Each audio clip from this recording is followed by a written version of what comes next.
Tek, tek. Hei, hei.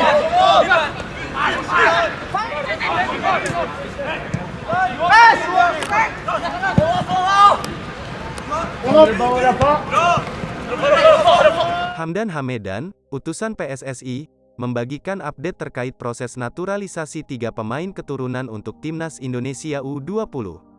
Ketiga pemain itu antara lain Rafael Struijk, Ivar Jenner, dan Justin Hubner.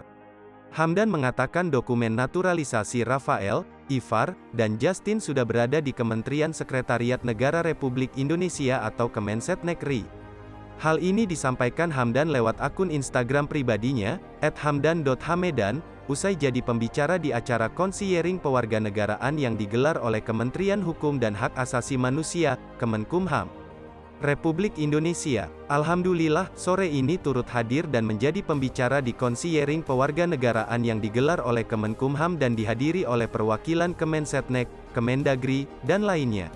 Salah satu agenda pembahasan adalah terkait penelitian permohonan kewarganegaraan yang menyangkut 3 calon pemain naturalisasi untuk Piala Dunia U20, Rafael Struijk, Ivar Jenner, dan Justin Hubner.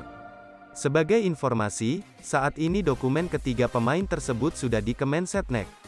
Selanjutnya, dokumen ketiga pemain keturunan itu akan dikaji oleh Badan Intelijen Negara atau BIN sebelum dikembalikan ke Setnek untuk kemudian disetujui oleh Presiden Joko Widodo dan DPR RI sampai akhirnya terbit Kepres atau keputusan Presiden. Dengan demikian, proses naturalisasi hanya tinggal sebentar lagi. Kita doakan agar semua berjalan dengan lancar, ujar Muhammad Iriawan. Rafael Struijk, Ivar Jenner, dan Justin Hubner merupakan 3 pemain yang diajukan pelatih Shin Tae-yong untuk dinaturalisasi. Mereka diproyeksikan tampil di Piala Dunia U20 2023 yang akan berlangsung di Indonesia pada tanggal 20 Mei hingga tanggal 11 Juni mendatang. Turnamen itu akan diikuti oleh 24 tim dan berlangsung di 6 kota di tanah air, yakni di Palembang, Jakarta, Bandung, Solo, Surabaya, dan Bali. Sejauh ini baru 14 tim yang dipastikan lolos termasuk Timnas Indonesia U20 selaku tuan rumah.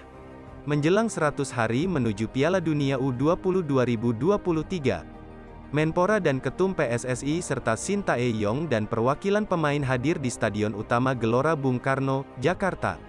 Hari ini adalah salah satu rangkaian penting karena tepat 100 hari menuju Piala Dunia U20 di Indonesia, kata Iriawan.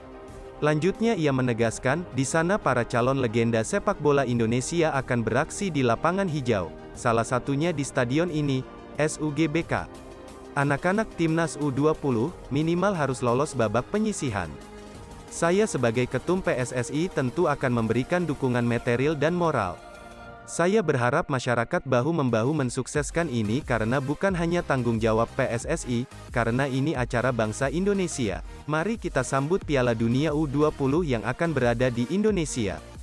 Saya yakin bersama Pak Menpora, Piala Dunia U20 akan tertib dan terkendali, ujar sosok yang akrab disapa Iwan Bule itu.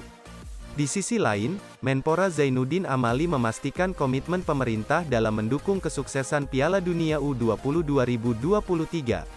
Apalagi ini merupakan pertama kalinya Indonesia menjadi tuan rumah ajang tersebut.